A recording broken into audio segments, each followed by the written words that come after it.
Hello, good evening, everybody. I got a lot of good things to talk about tonight and a couple bad things. We got to bring the bad stuff up. This is law and disorder. We have a lot of disorder in this country. I don't know where to start. Let me start with, and Joe's going to chime in on this later.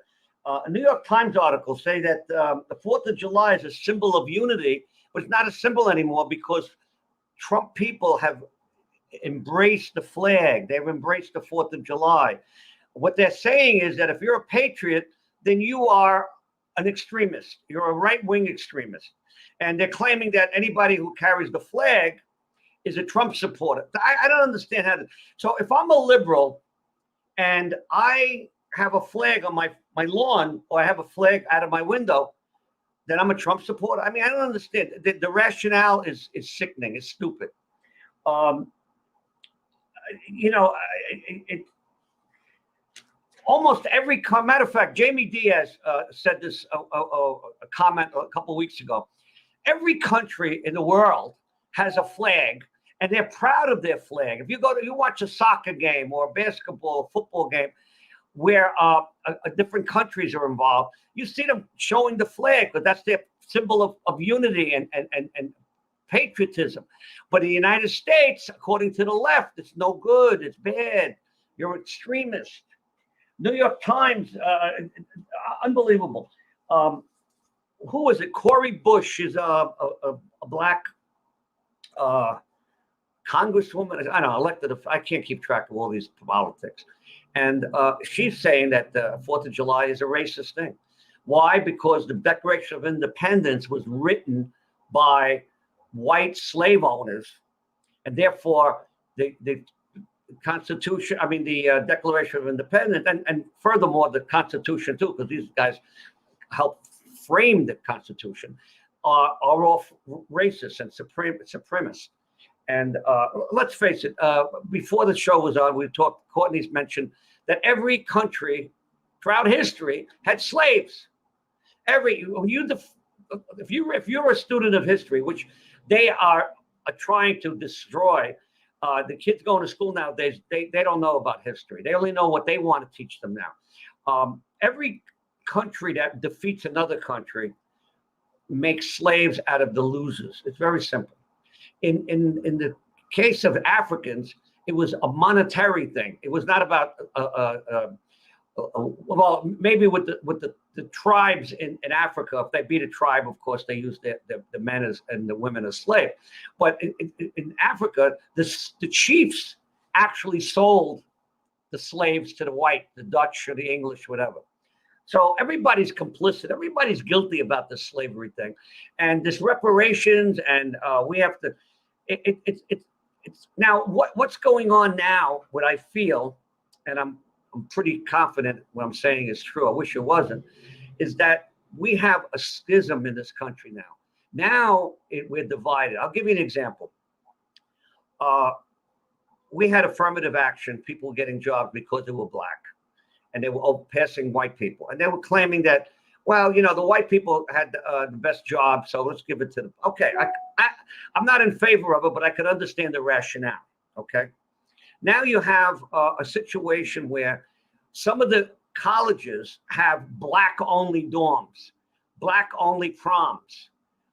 You have a lot of within the black community segregation.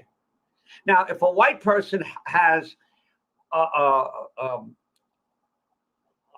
exclusion problem, so you can't. I don't want blacks to come to my dance. I don't want blacks to come to. Oh, you violated the law. But if the blacks do it, it's okay. So what I see now, and I've been saying this all along, is that a person who is white or light-skinned Latino, because they're considered white, what are they going to say? Eddie Gazzetti, how are you, Eddie? What are they going to say when they're not racist? They're not racist. They're just a regular guy, a family man, got 2 kids, goes to work, now he lives in the suburb, and he sees all this stuff going on. He's going to have a different opinion of black people. He's going to change his opinion. I'm not saying he's become a racist, but he's saying, well, they're calling me a racist. Well, you know what? I don't like it, and I don't like what they're doing. Now, Black Lives Matter just got nominated for Nobel Peace Prize. Now, they've caused $1 billion, over $1 billion in damage. They've burned buildings. I think they've killed a few people. They've rioted. And how can they be nominated for peace? We could talk all night long about that. I'm not going to. But one of the things that also, what's with these Olympic athletes turning their back on the American flag at the when they come up for the medal? For example, this girl Berry in the hammer throw, she came in third, and they played the Pledge of Allegiance when she got on the stage. Now she turns her back to the flag. She claims that she was set up because they played the Pledge of Allegiance when she got on the stage. I mean, I don't understand the rationale. I don't understand the rationale of a lot of these people claiming things are racist. Now, there's a black channel. Joe was just mentioned to me. There's a black channel. There's a lot of black history, black stuff. Listen, I have nothing against black people enjoying their ethnicity. They should. But don't throw it down everybody's throats. Now, the other thing I don't like, and we could talk about this item from item, is how they are extorting companies to give them money. Like, for example, Coke, Delta Airlines, Foot Locker, Target. They protested in Target, and they wanted the employees to wear Black Lives Matter shirt. And well, guess what? They didn't mind that they didn't wear the shirts because they got some money from them. The NFL gave tons of money. Now, how did the NFL get karma? Well, a lot of people didn't want to watch the games anymore. Their what do you call went down. Their viewership went down immensely. They lost a lot of money, but they want to be this wokeness. I mean, like, look at Coca-Cola. Coca-Cola sent out a memo to their employees: don't be too white. Now, I don't understand that. I don't know how you how you could say that. I hate to bring up someone who's dead, but Michael Jackson became very white over the years because he was dyeing his skin, to be lighter. I guess he wanted to be white. But I'm sure I'm going to get negative feedback on that remark. But you know what? It is what it is. And I said what I said. Okay. In 1968, during the Olympics, John Carlos did the black hand thing during the Olympics when he got his medal. And then George Foreman, what he did was he took a little flag out and he counted that. And that endeared George Foreman to the United States people immensely because he did something patriotic. Now, this girl that's a soccer player who takes a kneel when all the team stands up for the Pledge of Allegiance, she takes a knee. And guess what? She is a spokesman for Subway. Now, I don't like Subway to begin with. I've only eaten Subway a couple of times when I'm really hungry. There's nothing else around, and I'm not going to go to McDonald's. And I'm starving. I'm on a job. I'm working on a case, whatever the case may be. But now I'll never go there if she's going to be a spokesperson for that. And you're going to see Subway's going to lose money because there are a lot of people that resent these political remarks by athletes. You're an athlete. You're an entertainer. Entertain us. Don't politicize everything. Same thing with the LeBron James or Kaepernick. He started, and I got to tell you, he started a movement, and guess what? He sued the NFL, and Joe, no self-respecting Italian would eat at Subway anyway. So true. Again, I only ate there once or twice when I was starving. I needed something, and it wasn't good. They put a lot of vinegar and olive oil and all kinds of shit in there, and they give you hardly any meat anyway. So let's. This is not a Subway commercial. And by the way, a few years ago, the guy was it Gerald was the spokesman. He went to jail for being a pedophile. So Subway does not have a good track record with spokespeople. Okay. Now, Speaking of, I want to talk a little bit about crime. De Blasio claims, Gwen Berry is now sponsored. Thank you, Mike Mariscano, by Puma. I'm not going to buy any Puma sneakers, that's for sure. I don't understand how they could pick somebody that has a negative connotation as a spokesperson. Maybe there's something in there that I'm missing in marketing 102 or something like that. But de Blasio, who has a big crime wave in New York City, people are getting killed in Times Square. They're getting, it's ridiculous. And you say, I don't need the federal funding for cops. I don't need any money for cops. Meanwhile, they're defunding cops. They got an opportunity to get money to rehire or hire more cops. They don't want it. Recently, there was a demonstration, and a guy was getting his shit beat out of him by Antifa, and a cop, I think it was in LA or Seattle, I forgot, one on the West Coast, and they didn't do anything. He got beat up. They didn't do anything. They just let him get beat up. He was a pastor, by the way, a pastor, a street pastor, but still a pastor, and no respect for religion, no respect for anything. They beat him up, and the cops were just watching. Now, why? Because the cops were afraid to do anything. They're afraid to make, hey, Lori, how are you? All right. Hey, I'm Vinny. I'm not Joe. Okay. The pacifiers, yes. I think it's time for me to bring some of my co-hosts on, because Joe keeps throwing out little hints there. So I think he's chomping at the bit. And I think, one other thing. I've been saying all along, I mean, the show is Law and Disorder. I've been involved in, I was working for the government as an investigator. I've been a private investigator for 40 years. I wrote, Anthony, make sure you put my books out. I just wrote another book called Rogue PI. I got that coming out. You know that I know something about criminal justice. I've been written articles about it in college and stuff like that. But 19 Mexicans were found killed and torched near a town on the other side in Mexico, but on the border. What's happening now, and I've been saying this all along, and I hope I'm wrong, but I know I'm right. We are going to have a crime wave in the next 6 months to a year that you've never seen before. Why? The cartels are the most dangerous, vicious, vile people that ever came on this earth. And they love to sell drugs, and they make a lot of money. And they have no compunction to kill anybody and torture them, cut their heads. They cut 9 heads of cops a few years ago. They don't care. Well, what they're going to do now is they're going to go into LA, and they're going to set up their drug deals. And the drug dealers mostly are black in the interboroughs, okay? So what's going to happen is they're going to resent that these people are coming in and taking over their territory. And you know what's going to happen? The guns come out and they start shooting. All these killings in San Francisco, Chicago, in New York, all these are drug related. All these guys belong to gangs, and they have territories, and they become territorial.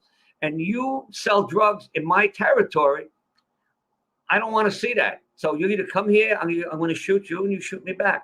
And these guys have no compunction. They just shoot each other, and they hit innocent people. And the people that are hurt the most are the people in the inner cities, in the ghettos. And these are the people that can't get out. They don't have the money to get out, like the rich white people or rich black people or rich Spanish people that live in the suburbs. Okay, so what happens is they gotta live with this danger lurking over them all the time, and it's terrible for them. And what does Black Lives Matter do for them? Nothing, nada, niente, nothing.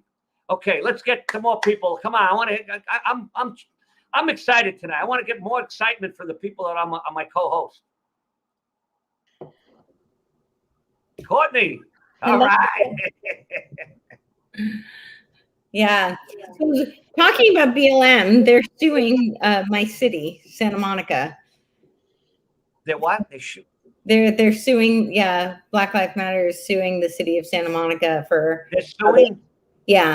For how they handled how they handled the riots. They felt that How did they? They didn't handle them. They let them do everything. They They didn't were even too, arrest anybody. they think they were too forceful. So Oh, You know too what's lovely stressful. about that, though, Courtney? If any of these cases, these ridiculous cases, actually make it into a courtroom with an actual jury and they have to follow the letter of the law, you're going to see BLM, Antifa, and every left-wing liberal fall flat on their faces because none of what they do or say follows the law. No, but they don't make. They make their own law, Joe. Like, but how do do we have a court system that still follows the letter of the law anymore?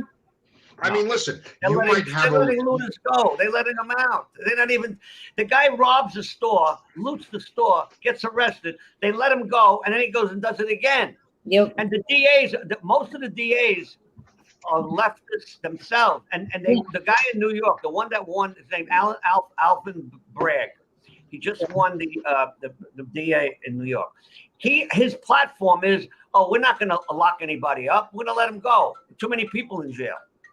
So how do you gain confidence? How does the people of a city gain confidence?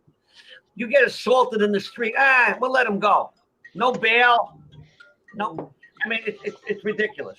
So you know, the thing with that is, again, we are a nation of laws, and we have laws that must be upheld. And in a court of law, a judge is afforded a certain latitude where they can use discretion, but they're not allowed to break the law, right? They're not allowed to break this. So how do you these people that are like shooting cops and shooting each other, when you go before a jury and you go before a judge, you will be convicted. And I don't care what color you are. Yeah. Because the system works. The system will work. Now, I'm not talking about trial by media before you guys all jump on me. Trial by media is one thing. CNN, who has no credibility, that's a whole other subject. I'm talking about when you stand before the judge and the jury, you will be convicted if you're guilty. Our system works. It works. I think it does. As evidenced by the guy who killed George Floyd, right? Yeah. That guy was an ass, and he deserved to go to jail, and he did. Now, if you want to discuss the racial side of that, you could start doing that all day long, but prove to me that that was a racial crime. It wasn't. It was an asshole who was a cop who killed some guy. But I'm pretty sure that if that guy was white, if George Floyd was white, the cop would have done the same exact thing, and that guy would be dead. You can argue the race argument all day long, but the guy went to jail. Not to exonerate his actions, but that is not why Floyd died. So they're separate, and that's not to vindicate him. I'm just saying that they're separate issues. Yeah. Okay. Yes, I heard about the fentanyl. And yes, we all heard about the fentanyl, and there was like 2 times the lethal dose. Yeah, I get all that. But yet, he did put his neck on the knee, on the neck, and all that. Reading his actions, I'm just saying that they're separate. But like I said, when you see these guys, like we saw last week, Vin, we were talking about this on the show last week. The guy who went into that, what was it, a Rite Aid with his bicycle and just opened up a black hefty bag, and it could have been a white hefty bag. It's not a racist bag, but he emptied off the shelf into the bag, tied it up, and he's riding out of the store. You guys all saw this on the news, right? He's riding out of the store, and the security guard for the Rite Aid is videotaping him, and another bystander is videotaping him. And the security guard actually reached out and tried to grab the bag while the guy was on his way out. You got to see this, Courtney. It's awesome. But the security guard was afraid of going to jail, because if you knock the guy over and he hits his head on a shelf and he has a brain hemorrhage, he's going to sue you. And the liberals are going to say that even if the stuff in that bag was worth $500, it's not worth a human life. Well, Screw you. Don't steal, and you won't get hurt. Joe, that's my opinion. Joe, one of the district attorneys, anything under $950 is not a misdemeanor. Like they don't care. I don't care if it was $5. Yeah, but Courtney, If Joe, the guy's who's robbing gonna the count store, who's going to count what they're stealing? It's just a matter of they just grab stuff and they go. There's a district attorney, I think in Seattle or Portland. I forget. I mistake the two cities. They're the same to me. Said that. Why are you going to prosecute someone? They need the stuff. So what they're saying is it's okay to steal it. Yeah, exactly. That is what they're saying. Yeah. Now, listen, why doesn't that stuff happen in my neighborhood? If that stuff happened here where I live, everybody in the store would have grabbed that guy, and I don't care what color he is, so don't call me a white supremacist. If the guy was purple driving the bicycle out of the store, they would have grabbed him and beat the ever-loving hell out of him. You do not steal. It's not right to steal. There's food banks, there's welfare, there's all kinds of government programs. You don't ride into a store on your bicycle, grab as much stuff as you can carry, and ride out like the outlaw, what's his name, Josie Wales or whatever. No, here where I live, you get the nuts beat off of you.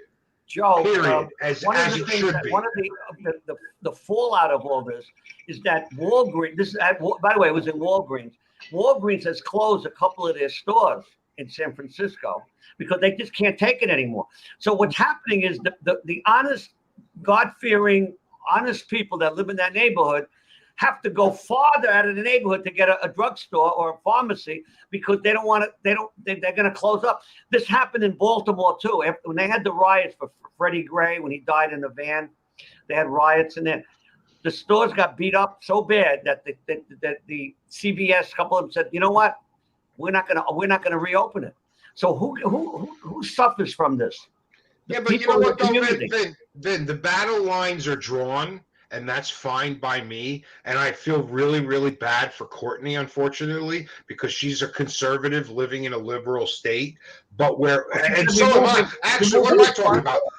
I live in New York, but now I'm living in a really dangerous area. So I was talking to you guys about, like, I had my phone. It was my phone wallet thing attached, and I was literally in the middle of leaving a voice clip, broad daylight, and some guy snatches it out of my hands. That was like 2 minutes after last week's show. Yeah, it was right after the show. Yeah, but I want to ask you, so why would they steal your phone? Number one, almost every phone, especially if it's an iPhone, has some sort of GPS on it that the company could trace it, number one. Number two, the company, whoever you have, Verizon, AT&T, they can freeze the phone. And the guy would have to pay money to get it unfrozen. I had my wallet thing attached to it also. It wasn't just the phone. Okay. But still. My wallet, my keys. It was like. It's a petty crime. It's a petty crime. But it's not so petty. I mean, it's everything. My phone is really expensive. My wallet, my keys, everything. Yeah, well, that was all in the pack. Yeah, and there's nothing petty about it. But you got it back. I got it back because this is why I lost my voice completely, actually, but it's coming back. But I started running after him, and I realized I wasn't going to be able to catch him. He was super, super fast. So I started screaming and pointing, and I was like, that guy with the orange backpack, get him. He stole my phone. And people saw him running, and I pointed, and I kept screaming, and people got in their car, tried to block him off, and some guy got on his bicycle and hunted him down and retrieved my phone and brought it back to me.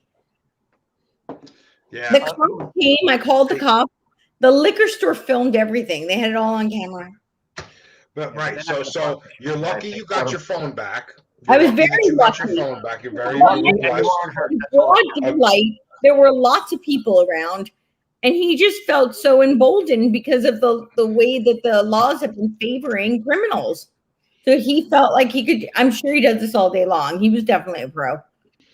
Right, but do you see what I said? The battle lines are drawn. This is happening only and very specifically in liberal cities. Yeah. Chicago, LA, New York City. And I say New York City, not New York State, because I live in New York, but I live upstate New York.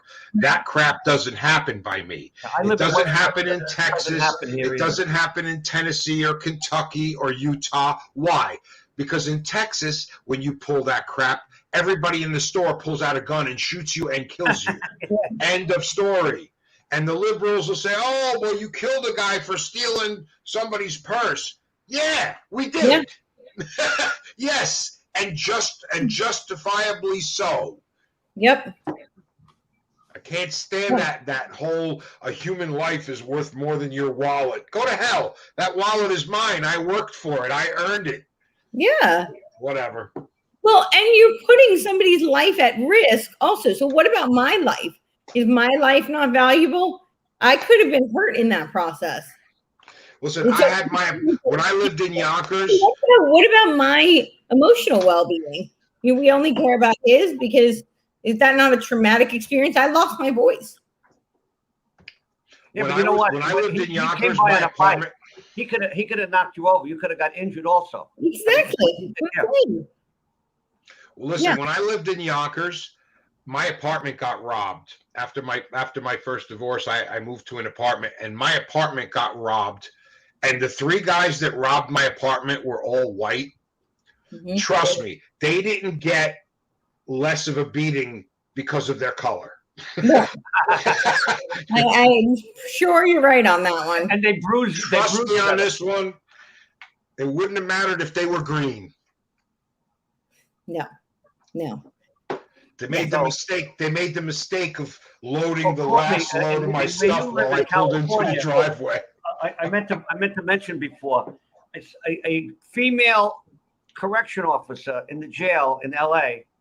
had sex with some of the inmates. She got arrested. Now that's in New York. That's rape. That's when you're a custodial officer in a jail and you have sex with a prisoner.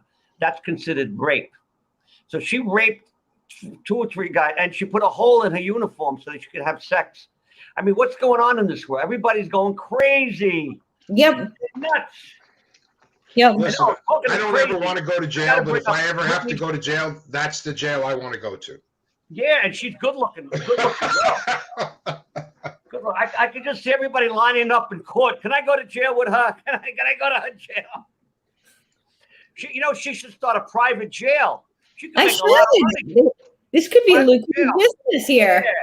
I think I have my next. It is such a shame. I don't mean to make light of a situation. I swear to God, especially when it comes to like child abuse or any of that kind of stuff. Pedophilia, but it's so odd what a double standard we have in the world, not just America, the world. Because if you found out as a parent that your 8-year-old or 9-year, let's say 10-year-old, let's get a little older, that your 10 or 11-year-old daughter was molested by her male teacher in grammar school, the cops would come, the FBI would come, they would arrest the guy, and rightfully so. But on the other hand, if I was 11 years old and my hot 7th grade teacher or 6th molested me or did something sexual to me, my father would have been like, chip off the old block, son. Yeah. He would have gave me a shot in the arm and said, "All right, way to go." You know, I'm sorry, it's just such a double standard, but it is. It's sad, but whatever. I guess all parents would not agree with me on that. When I talk about double standard. When I was in jail, I had to go to the sexual offenders seminars, right? And you have to tell you whatever your crime. When I told my crime, everybody laughed because they said you shouldn't be here. You didn't do anything, but they ask you, when would you have your first sex? And I said, 17 and a half. How old was the girl? She was 18. She said, you were sexually abused. I said, well, I wish I was sexually abused some more. I wish you should have started when I was 16, Vinny, we're going down a bad road here. We're going down a really bad road here. All right, there's a lawsuit going by Asians against Harvard. It's amazing. Asian students, you ever watch them they're going to school, they're studying while they're waiting for the bus. Yep. They're constantly studying. They're very intelligent. They're very dedicated. And they're claiming that they're keeping them out of Harvard to give someone with less intelligence. Yeah, they're using the personality assessment. How they judge their personality from a piece of paper, I'm not quite sure. but they've determined that they don't have the personality component to make the well-rounded student that they're. They're doing this in a lot of schools, Courtney. They're dumbing the kid. They're dumbing the children. They're dumbing the children. They don't want them to take it. So they have a lottery system. So let's say the NBA had a lottery system, and they could pick people to play basketball that had no skills, like me. I'm white, I'm short, and I have no skills in a basketball court. Okay? Right. Yeah, same. So I can get a job on the team because, I have a lottery. For once, that was a perfect analogy. For once, that was actually a very good analogy. I keep saying that because I keep saying they should take me because, even though I'm really not very good at basketball at all, but, just for the name of inclusion and for the sake of inclusion, they should definitely take me and put me on the NBA. Right. So basically what they have. New York City has some of the best high schools in New York. They're at the elite school, Stuyvesant and a couple other schools. And they're having trouble because these quote unquote dumb kids. I shouldn't use that term, but for this conversation, I'm going to say dumb kid or dumber kids, whatever the case may be, can't make the grade. So what they're doing is they say, well, we got to even it up. That's like, another analogy. It's like, Vin, this is what they keep doing though. So you're telling me, and I'm going to leave race, color, culture, anybody out of the picture here. So you're telling me when certain individuals don't pass standardized tests, you're going to lower the bar. Yeah. That's your solution. So what you're going to get. They're getting rid of the SATs until 2025. Why? Explain to me why. That I can't. They're going to let each college do their own entrance exams. Okay, now the Asians are claiming that they said that it would be more fair that way. In what way would it be more fair? I really wish I had somebody to argue that point here on the show right now. Yeah, I want somebody to argue that point. How is it that when you have a certain group of people or a certain percentage of people that don't make the grade, let's lower the bar? On what planet does that make sense? And I want somebody to come on the show and explain that to me. By the way, the United States is number 26 in education in the world, something like that. This is a prime example of where our problem as Americans. Our problem as Americans and Republicans as a whole, and I wish Ed was on the show tonight because he would argue with me on this point, is when somebody makes a ridiculous suggestion like that, like let's lower the bar, let's get rid of the SATs, let's get rid of standardized testing. When somebody makes a suggestion like that, where are the conservative Republicans to say, are you out of your mind? We let it happen. As conservatives in this country, we allowed this to happen because if every time one of these libtards opened their mouth and suggested something like that, somebody was right there in their face saying, that makes no sense. Explain to me your logic. Oh, well, too many orange people can't pass the test. Okay, well, then let's fix the problem with the orange people. The test is fine. Yeah. And I'm trying not, it has nothing to do with color because, you do have some of these white radicals. I can't remember the guy's name. He's a real asshole. I'm sorry. Jared Taylor. This guy is a real white supremacist who thinks that he can explain why white people are better than black people genetically and through science. And he'll quote you all these statistics. And the guy's an idiot. And he's a very well-educated idiot. But when you have a situation like that, you need to stand up in their face and ask for the explanation. It goes both ways. Yeah. I want to know. I'm sorry to keep repeating myself. I want a liberal, somebody who defends that, to come on the show and tell me why we need to get rid of standardized testing and the SATs. Where's the logic? There is none. When somebody scores a 1600, it's agenda driven. It's not logic driven. Okay, but somebody needs to stand up and say that every time that phrase is spoken. Because if we don't have dialogue and we don't have debate, this country is done. Okay, so somebody who scores, and I've met very few people, maybe one or two my whole life. Somebody who scores a 1600 on their SATs can pretty much write their own ticket. Why? Because they deserve it. They're brilliant. And when they get out of college, they are going to be such a benefit to society. That guy is going to contribute to curing cancer, or he's going to figure out a better way to fly a rocket to the moon, or he's going to figure out some better energy source to power our cars. Those are the people that score 1,500, 1,450, 1,600 on the SATs. So let's just get rid of the SATs so the next engineer working on the space shuttle is a retard. Come on. How do you, where's the logic? But it's illogical. That's the way. No, and then what I always say is when you fight a liberal with pure logic and numbers and facts, their argument falls apart. There is no argument. They can't win. So what do? They lie and they make stuff up and they inflate things, and it's ridiculous. I mean, Vinny, you were talking about the 4th of July before we started. Pre-show, we were talking. Maxine Waters and Cori Bush and these people, all the stuff they're saying. I can't even believe that they got elected to office. Who elected them? Other dumb. It takes a village of idiots to elect a village of idiots. Village of idiots. Yeah. I heard that a long time ago. I had to use it. I really like it. This is a United States representative. De Blasio went. Guys, I'm reading this verbatim. Listen to this. I'm reading this word for word from her Twitter feed right here. Maxine Waters, Representative Maxine Waters. July 4th, the Declaration of Independence says that all men are created equal. Equal to what? What men? Only white men. Isn't it something that they wrote in 1776 when African Americans were enslaved? They weren't thinking about us then, but we're thinking about them now. I mean, this is somebody who represents our country. It's such garbage. You ever look at her constituency?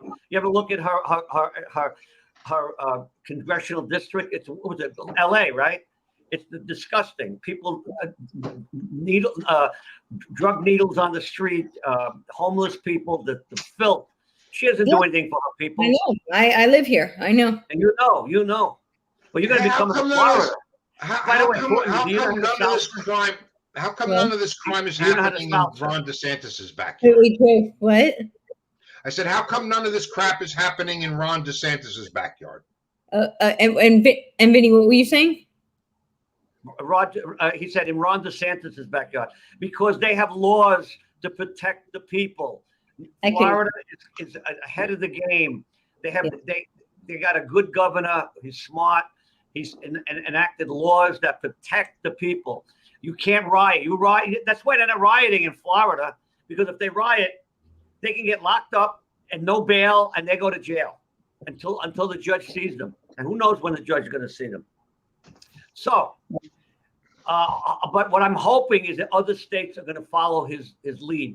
And I think Texas is a little bit at some of the what they call battleground states, which basically are red states, but they got screwed. Oh, by the way, we won't have time to talk about it, but I've been reading more and more audits are coming out. They're finding a lot of ballots, a lot of flash drives are missing. Yeah, Massachusetts, a bunch of states are going to start opening them up too.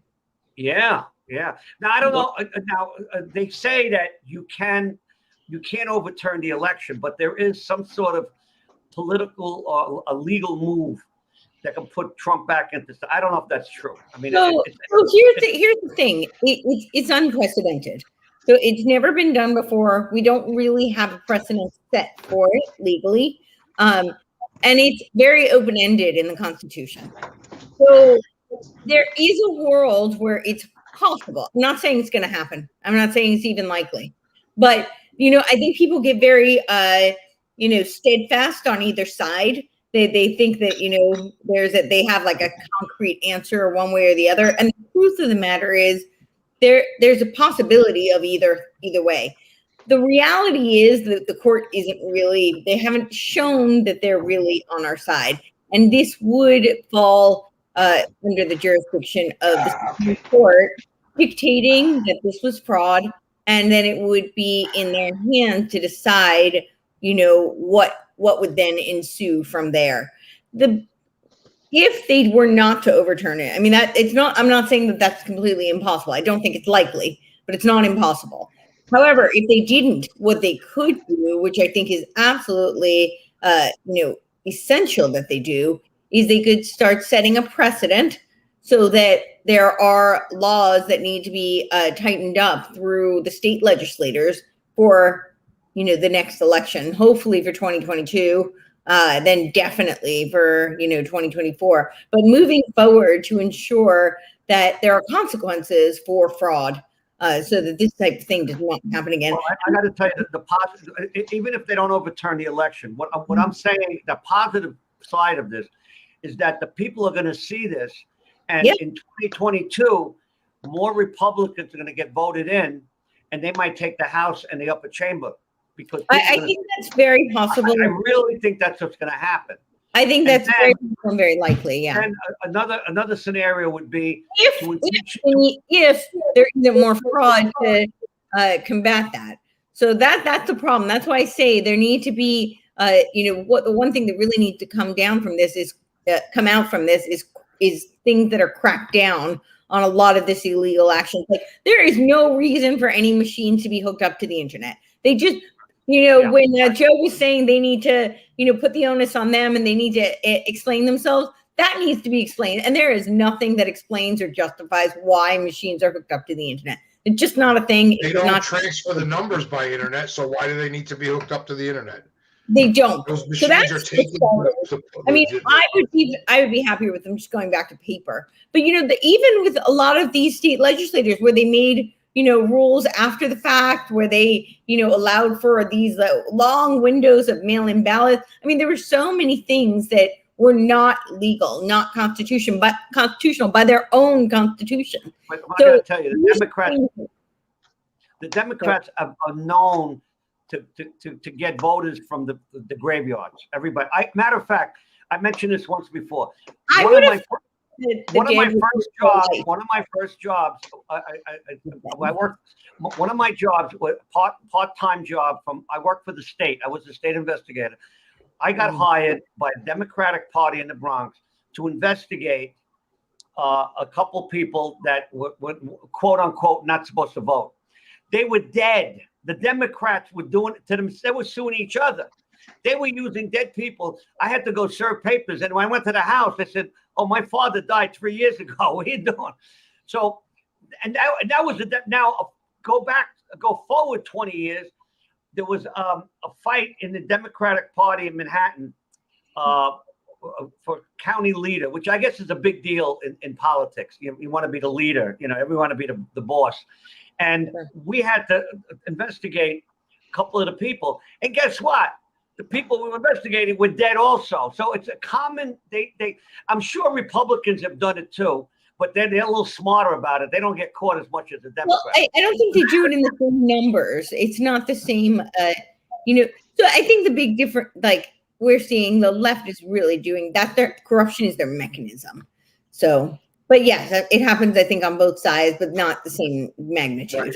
Are you looking at the left is outraged that 17 states, mostly obviously red states, have passed these voter suppression laws. That's what they're calling them now, right? And here's what the liberals are considering, what the left are considering voter suppression. You have to have an ID. No unsolicited mail-in ballots, right? So if you didn't ask for a mail-in ballot, you can't get one. You don't just automatically get one at your last known address. They're distinguishing between absentee and mail-in ballots. Absentee. I meant absentee, right? But what I'm saying is, remember how because of COVID last year we had certain states just sent out mail-in ballots to every single registered voter from 4 years ago when they last registered. So I know plenty of people, I've spoken to them firsthand, that they got 5 mail-in ballots at their house in Jersey. And 3 of the people no longer lived there in New Jersey. They lived somewhere else. That causes fraud. It promotes fraud. So that's the voter suppression laws that the red states are promoting and have passed are voter ID, no unsolicited ballots, but they actually extended early voting times. So again, explain to me, if you're telling me that a law is Jim Crow, then stand here and let's go over the law line by line, you and me, and show me where you're telling me that this law is racist. And then I'll believe you. Yeah. Listen, you need an ID to go to the movies. You need an ID to get your snap. You need an ID to buy kombucha. you know? Yeah, you need an ID to buy what? Maxine Waters. Maxine Waters has a very expensive home. Kombucha is like a home. She expects them to have ID. They have to show ID to get in there. Wait, hold on. Courtney, what's kombucha? I had to visit somebody in the hospital the other day. I had to show ID. Hey, shut up. I want to hear what kombucha is. Unbelievable. So it's technically a beer, but it's got like 0.03% alcohol, like so little. Right. They have hard kombucha. Hard kombucha is actually an alcohol. It's actually a beer, like a cider type thing. But most kombucha is like they sell it at the gas station. You know, it's like, you know, really, really, really minuscule. I think it's 0.00%. It's a drink. I'm gonna beat this dead horse. I'm gonna beat this dead horse into the ground here. What makes America America is voting. Right? If you don't like something, you vote. The majority rules. So there is nothing in this country more sacred. We are in a constitutional republic. We are not a democracy. Correct. We are a constitutional republic. Majority rules. That's what that means. So it's not majority. There's an electoral process. So it's not. What I'm saying is, in a constitutional republic like the one we have, what is more sacred and more important than protecting the sanctity of one's vote? Nothing. Yeah, absolutely. I think it's the most important thing that the United States government can do to protect its people, more than an invasion from China or South Korea, is to protect the sanctity of the vote. Once that's lost, the entire republic is gone. Yeah, so sure. whatever the government can do to protect our vote, to make sure that every citizen of the United States gets one legal vote, period. I don't care if you serial number the ballots. I mean, a lot of the whole reason why there's no serial numbers and they don't match a ballot to a person right now is privacy, because it was believed for many, many years, right? The progressives should be all over this if they're progressive, right? For many, many years, it was believed that your vote should be private so that you don't fear retaliation, right? That's the whole reason why. But nobody wants you to be able to disclose who you voted for. So that's why there's no matching a person to a ballot. I say we get rid of that. I don't care. I voted for Trump. I'll vote for him again. I mean, I think that there should be a serial number attached to every U.S. citizen's social security number. And if somebody in Wisconsin used my ballot or my social or my ID fraudulently, when I go to the polls to vote, I get a big red light that says your vote has been used and an investigation has begun. And this way, only one vote per citizen, somehow, some way. And then afterwards, they can figure out a way to keep it anonymous. Joe, there's ways to keep it anonymous. How come, Joe? How come American Idol can find a winner within the same day with their system? How come we don't use the same system American Idol uses? You gotta.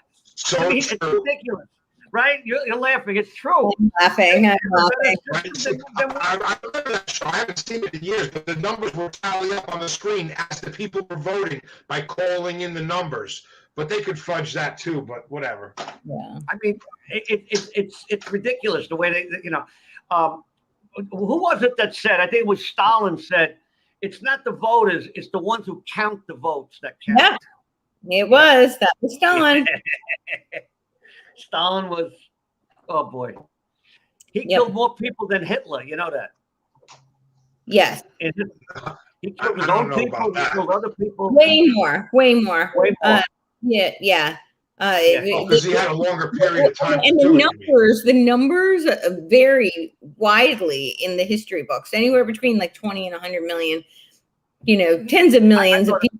10 to 20 million, but who's counting? That's my point. The fact that it's so inconsequential to them that a couple of like 10 million, tens of millions doesn't seem to be significant. Mao killed more than Hitler as well. Now look what's going in China. What China's doing to the Uyghurs, who are the Muslim Chinese. They got them in concentration. Nobody said anything. Nobody said, Amnesty doesn't say anything. Nobody wants to say anything against the Chinese. That's how powerful they are. No one. Well, they're very powerful.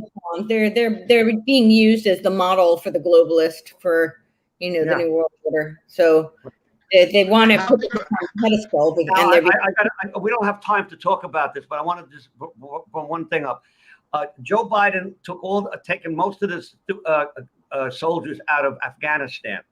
Already, the Taliban has taken over 6 cities.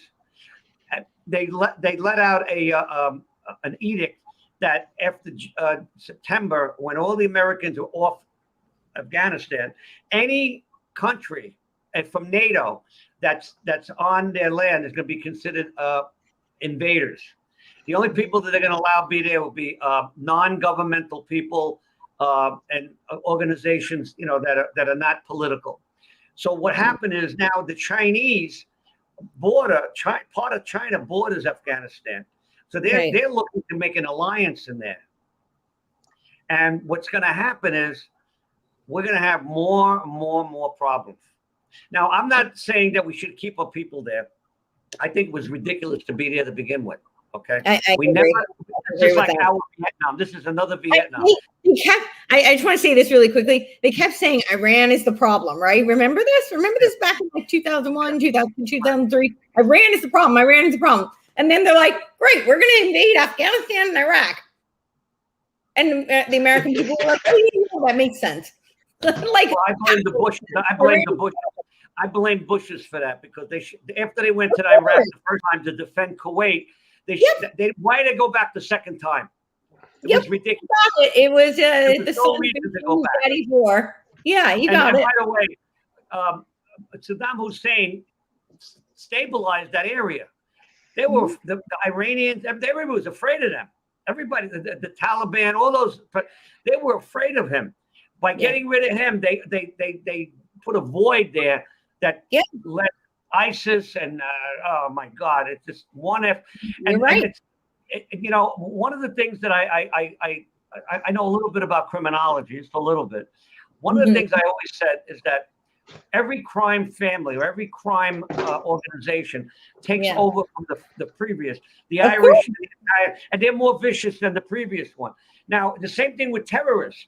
It's the same mentality, a criminal mentality. So now they become more vicious. Look what Al Qaeda did. My God, cutting people's heads, burning them, whatever. So now this is a never-ending saga. It's never going to end, and we're going to have the same thing in the United States with the cartels. The cartels that got through the border, the ones that the border agents could not catch, and there's a lot of them. They're not only in the border area. They're in Chicago. They're because they allowed them to get out, and they just let them go. Yeah. And we're going to have some serious criminal problems in this country. We already do. It's only going to get worse. Now, what I think is going to happen, things turn around. Yeah. We're going to have a split in this country. We're going to have the red states and the blue states doing their own thing. No. We are going to have the blue cities and the red states. Oh, blue cities, yeah. There really are no red states. There really are no blue states. I was just about to fix you on that one. There are no blue states. There's blue cities. They're blue cities. I agree. But they have the most population, so they vote in a block to make that state. Okay. Exactly. Okay, I get that. Okay. Yeah. Yeah, It's all about numbers. Like, for example, California has what, 19 million? How many million people do they have there? 30 million, something like that? I think it is around 30. More than anybody else.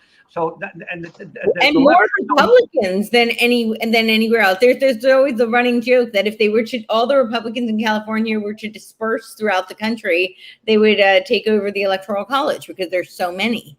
But there are a couple of problems, though. One is the population density of the cities being LA and San Francisco, which are very blue.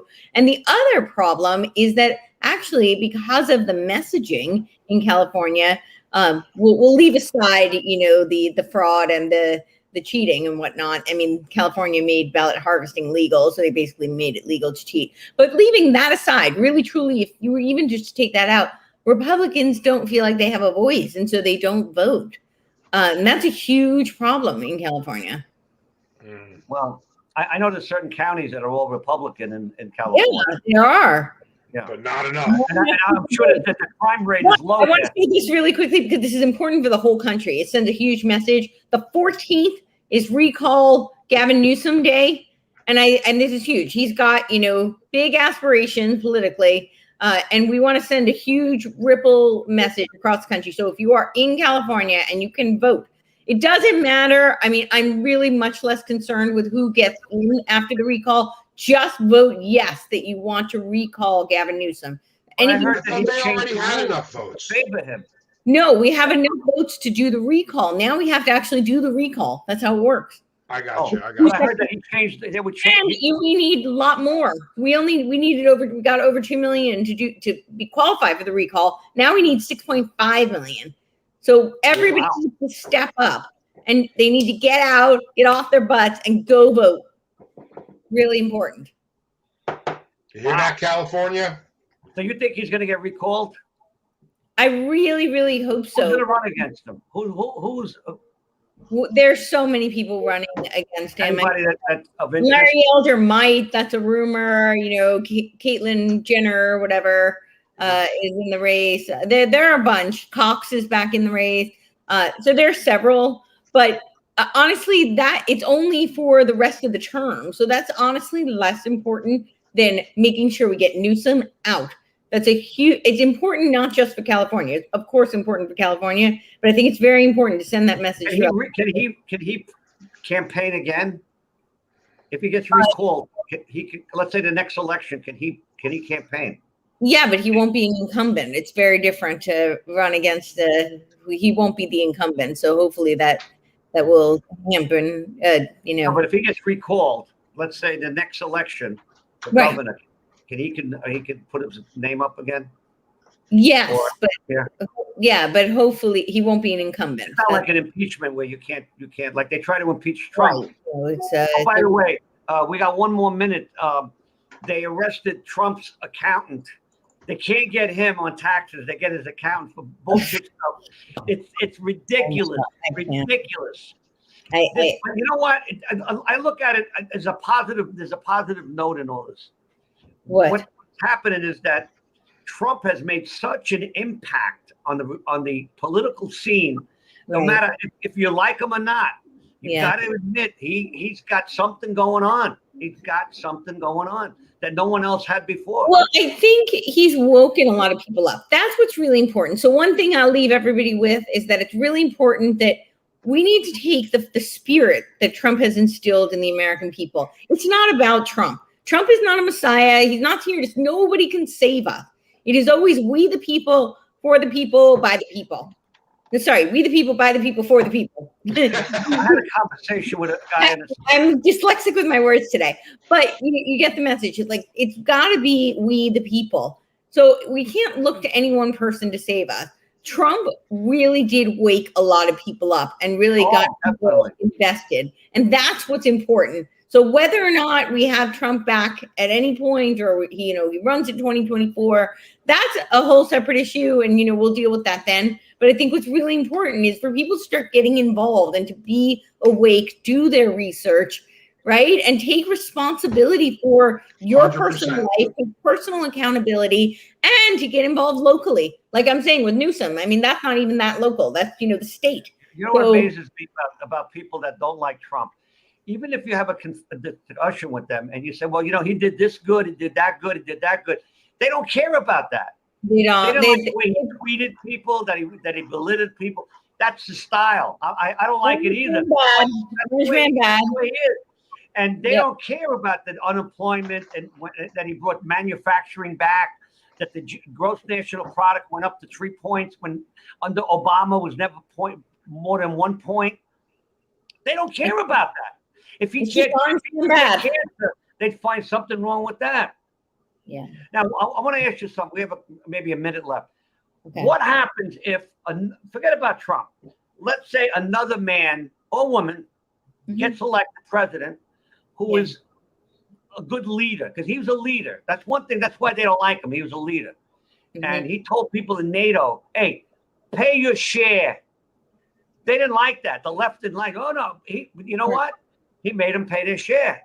Sure. He let them know he's the boss. They didn't like that. Right. What happens if, let's say, Ron DeSantis gets elected?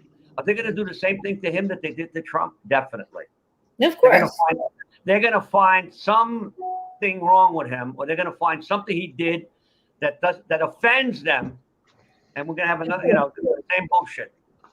That's why I'm gonna push the Christine Noem, Candace Owens ticket.